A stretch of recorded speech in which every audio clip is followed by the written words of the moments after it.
on Beyond the Image, I have the pleasure of sitting down with Evan and Jean from the HIT department at Steinberg Diagnostic. Welcome, guys. Thank you for having us. Hey, happy to be here. Thanks for being here. Let's start with each of you giving our viewers a little bit of background on how you got to SDMI and then how you got into HIT.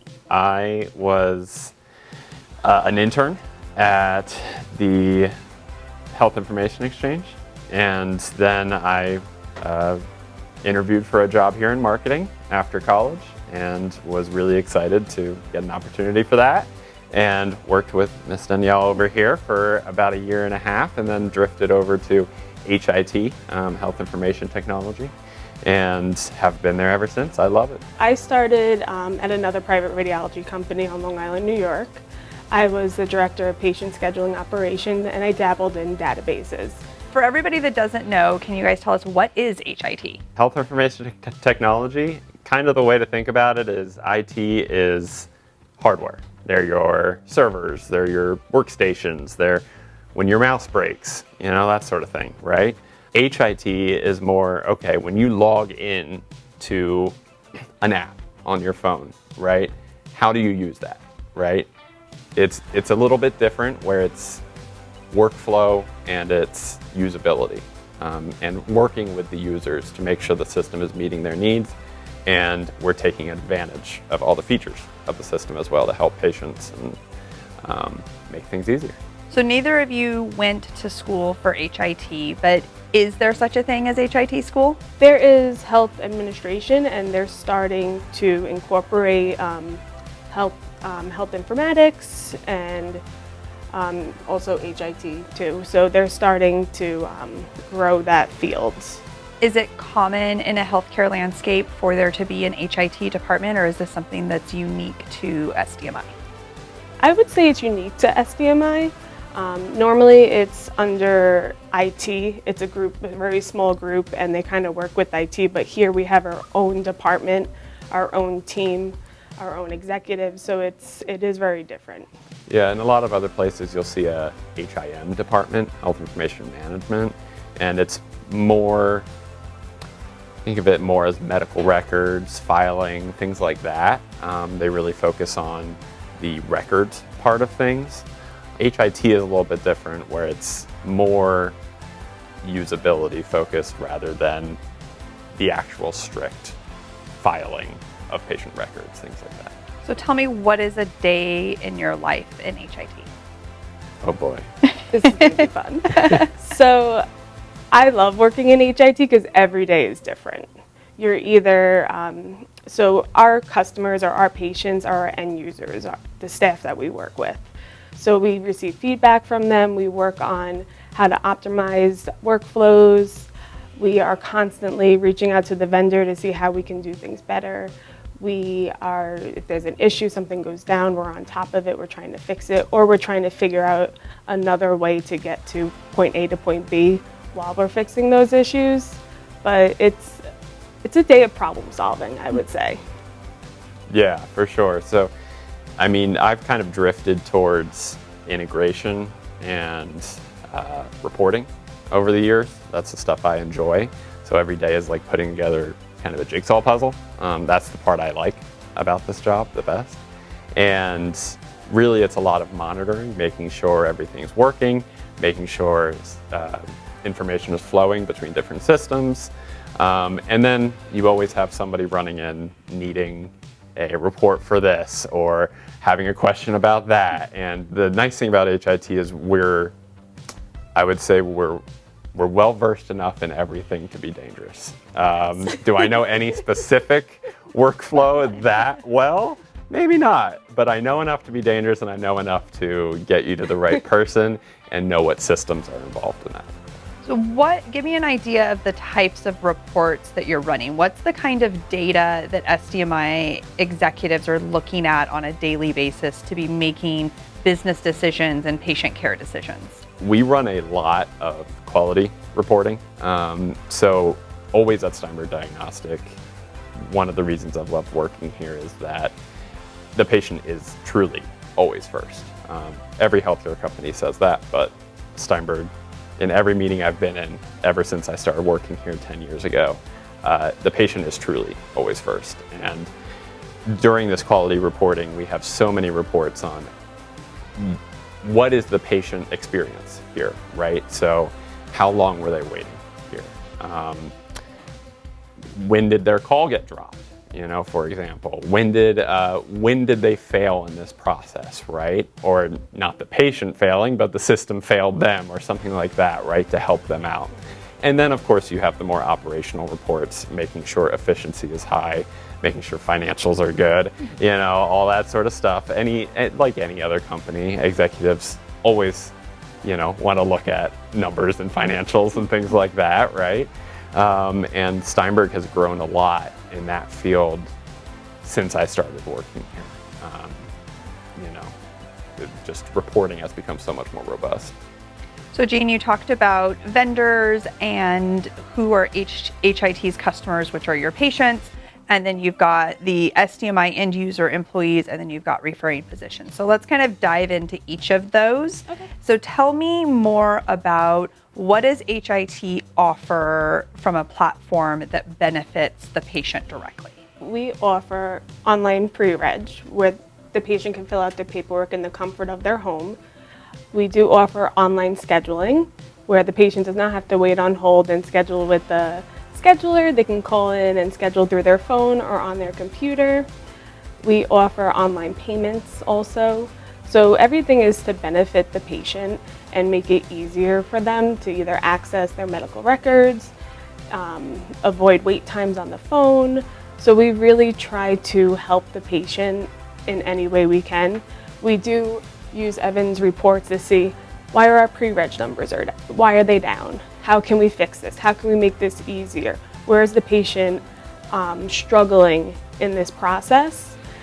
And we try to also reach out to our end users because the front desk is our biggest advocate for the patient because they are face-to-face with the patient. So they'll say, oh, I couldn't log in, or oh, I'm having issues logging into your portal. And we reach out to them and talk to them and try to work them through the process. So as a patient, I can go on to SDMI's website and I can pre-register so I don't have to do anything when I come in the office. Mm-hmm. I can schedule my appointment online so I don't have to talk to somebody. And then after my appointment, I can go in and get a copy of my medical records. What does that mean, a copy of my medical records, and how quickly do I have access to that information after my appointment? So as soon as a doctor signs off on your report, it's automatically in your patient portal. You have access to the written report and the images. And the best part about their patient portal is you can send those images to your referring doctor or a different doctor, because as you know, most patients don't see one, they see more than one at times. And you can print them, you can download them, you can share them. It's just a great tool for patients that want to stay on top of their medical records that are sick. So talk to me more about I can share my record with a referring physician. How does that benefit patients, and how do we see patients utilizing that function? Can you give me an example of, when that scenario plays out? This is one of the most exciting things that I talk about because I've been through a few portals in my time. This patient portal is really cool because you can actually email out the link to the images, just provide the code to the receiver, and you're good to go. So kind of how that's impacted people is instead of coming to a facility to get a disc, or instead of coming to a facility to request a disc to be mailed somewhere else, that causes a week delay sometimes in care. Instead, you're getting this link to them in 30 seconds, right? Or less. I've seen this impact not only patients, but referring offices too. I know pediatric oncology, and especially, I'm really proud of that, where they were really early adopters and can easily share image links over to surgeons or out-of-state doctors that are specialists for these kids to make sure they get taken care of really quick. So tell patients that may be watching this that are thinking, oh, this is really great. Identify the difference between I'm attaching images from my iPhone and I'm sending them over, and that's what my doctor is using, versus what they're actually sending through the SDMI portal. Are the physicians getting something that is useful to them? This is not like a JPEG or a PDF that you're attaching to an email or sending through a text, right? These are called DICOM images, which is the standard of images in radiology. They're extremely high res and extremely large. By large, I mean in megabytes and gigabytes, right? Extremely large size files. So a lot of patients think, well, when I download it, I should just be able to open it up, right?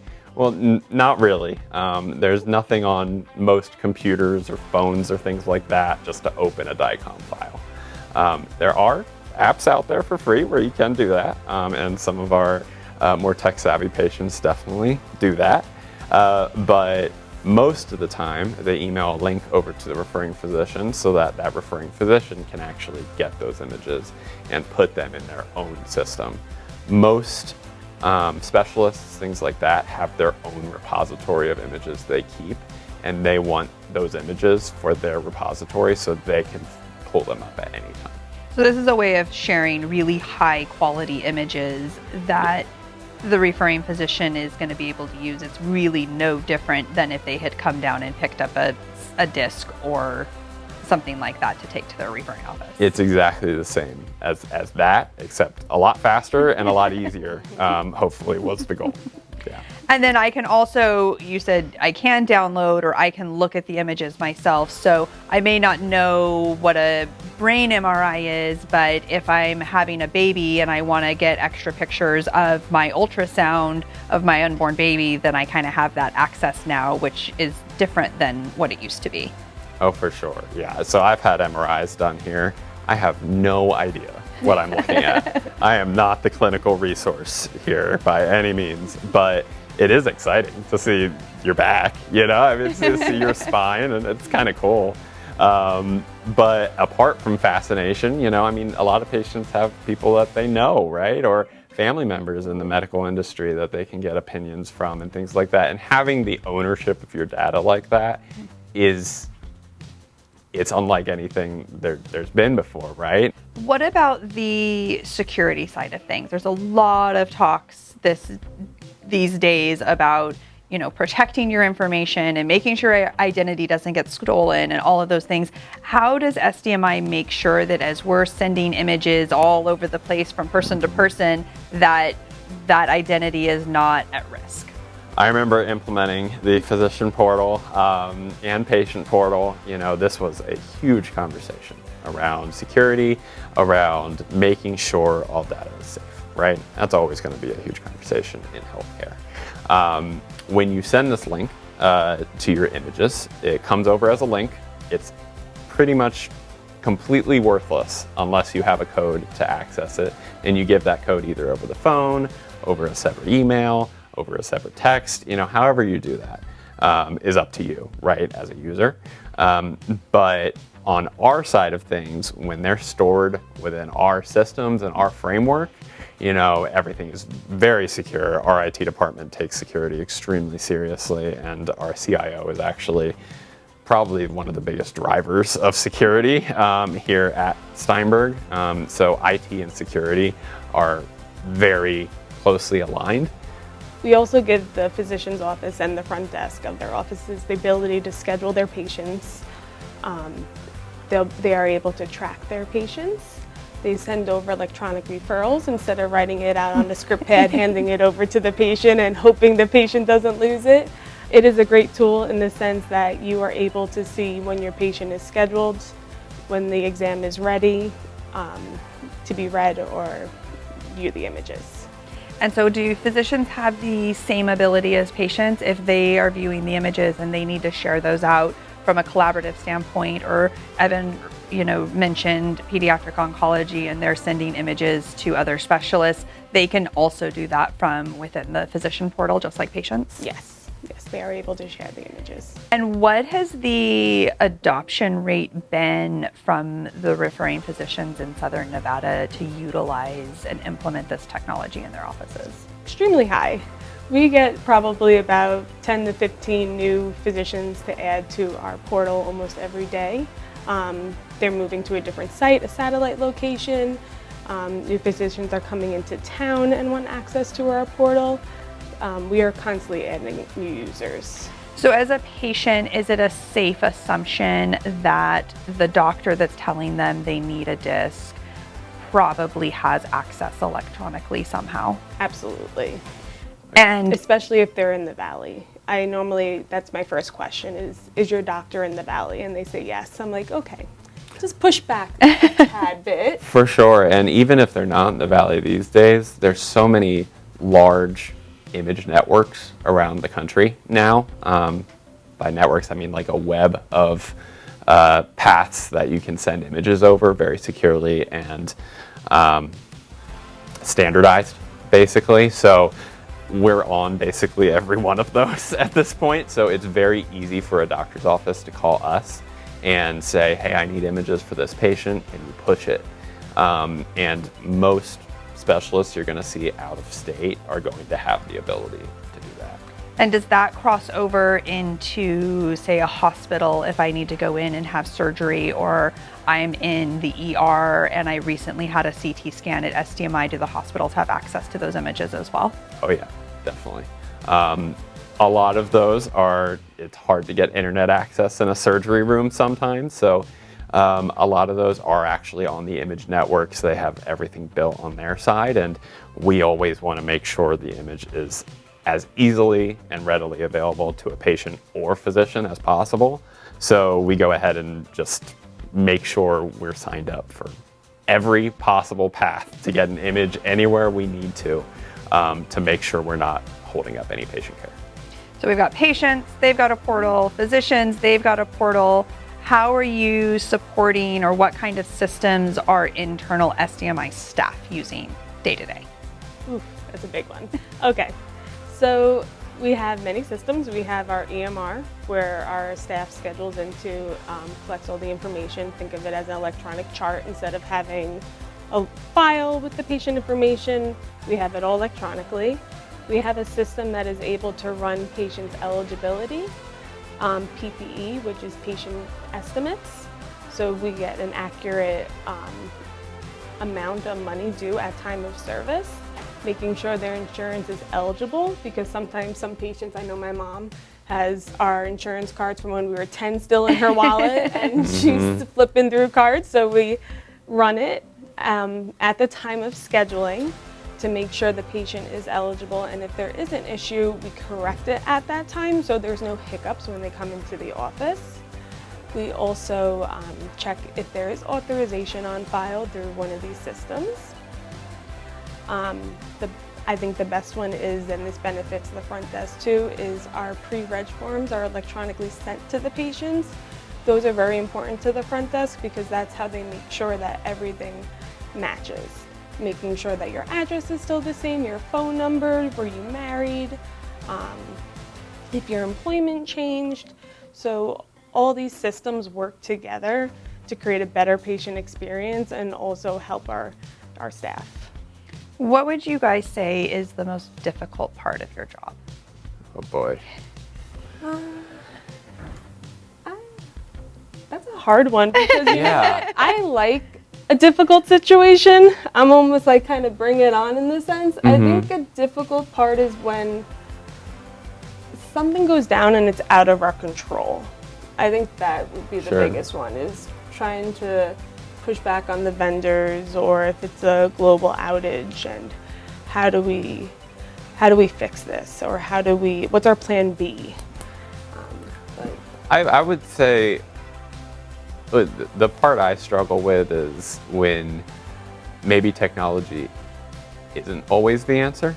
As much as I love technology and I want it to be the answer, you know, sometimes you have to adapt it to different people with different mindsets, and you have to make it usable from a person that is low tech to a person that is high tech, from a 20-year-old that just started working at the front desk of an office to a nurse that has been practicing for 40 years and knows everything, right? So you kind of have to word things, you have to make workflows, you have to make it easily usable for across the spectrum.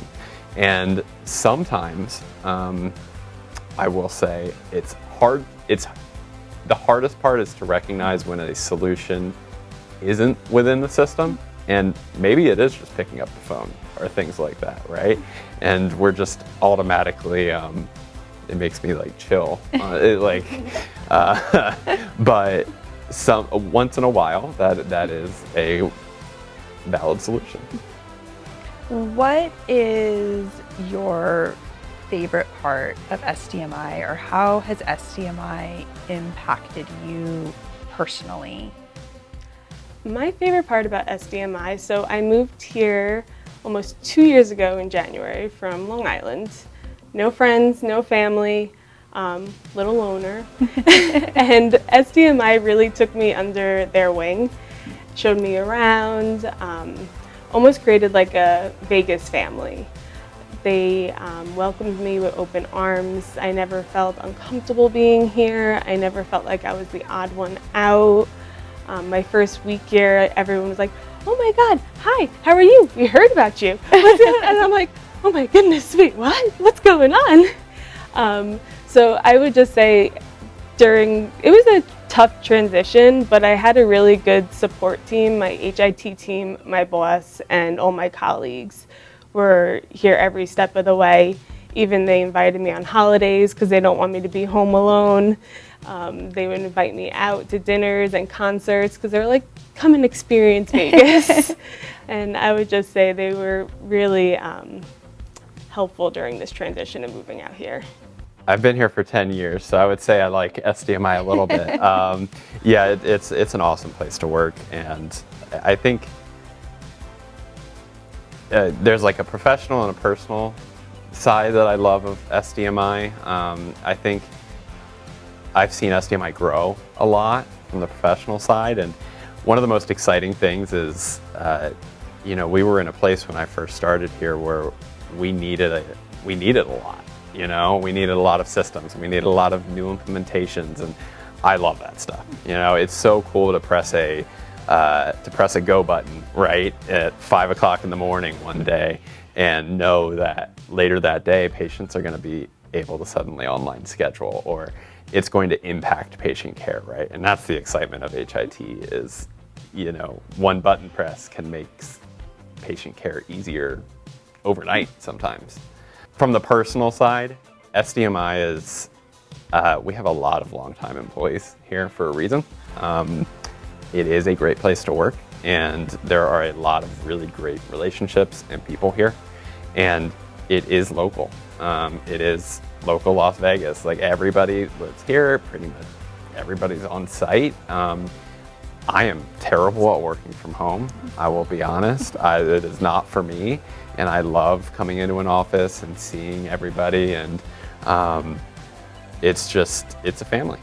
It is different from working other places. How do you think SDMI has impacted the community? I can only speak since I've been here, but I've seen a lot more community efforts over time. I think one of the coolest things we really do is really think about our next location and where it would be best to benefit patients, right? And that's what I've kind of always admired, that Dr. Steinberg and Dr. Winkler always keep in mind where a location is to best service our patient population, depending on insurance, depending on age, depending on a lot of different factors. And I think SDMI is always trying to help Las Vegas out as much as possible by providing the easiest radiology. So a lot of changes in the last 10 years. What do you think the future is for HIT and for SDMI? Gene, you go first on that one. Take over the world. No, just kidding. Yeah. I think the future, so HIT is never like a dead end type of job, in the sense of we are constantly looking for new ways to improve our workflows, constantly looking for new ways to improve patient care. We're trying to always improve our systems to better serve our patients. So whether it's patients being able to pay on their phone, patients registering online and scheduling, we're always trying to make things easier. Sometimes it's the little wins that are big to us. It may seem tiny to everyone else, like, oh, you just added this button, and we're like, you know how hard it was to get that button on there? And you know how hard it was to get user acceptance? For HIT, I would just say that we are constantly vetting out new vendors in the sense of like what they have to offer for us and what they have to offer to our patients. I always like to say the H in HIT is for help, because we help so many individuals in-house and out-of-house. But I would say the future for us is just constantly working on a better patient experience and how do we make that experience great for them. Yeah, I think the future of HIT in general is so exciting because I think HIT became a thing with the EMR, adoption of EMRs across all healthcare. And it was up to IT teams to train a lot of times, and IT is very technical, right? Sometimes you need an intermediary that knows a little bit of both sides, right? And you kind of saw that, I don't know what to call it, a flex point there where with EMR adoption, you needed that. Well, what's the next one, right? Because EMRs are now widely adopted across the industry. A lot of people are using old technology, things like that, so you're constantly trying to update. And what's the next thing, right? It's always what's the next thing. We've gotten a lot of online access for patients, physicians, everything like that over the last 5 to 10 years, and have only tried to enhance that and make it better, you know? But what's the next big impact, right? And I'm excited to see that. What advice would you give somebody who is in school right now and they're at that point of making that decision and they're considering HIT as a career path? I would give them one. I would recommend, if you like a job that you come in and you do A, B, and C every single day, HIT is not the job for you. If you like to problem solve, if you like to work with technology, so IT is very different from HIT in the sense of they are technical based. Where HIT, we're technical, we're operational, we work with individuals, we're people, so we're constantly working with our end users, talking things out, brainstorming, seeing how we can make this better. So you have to almost be a little bit of like the whole package. You got to be a little bit of the brains and a little bit of a people's person in the sense of making sure that you can work in this field. I would say if somebody's even thinking of doing HIT, you're a step above most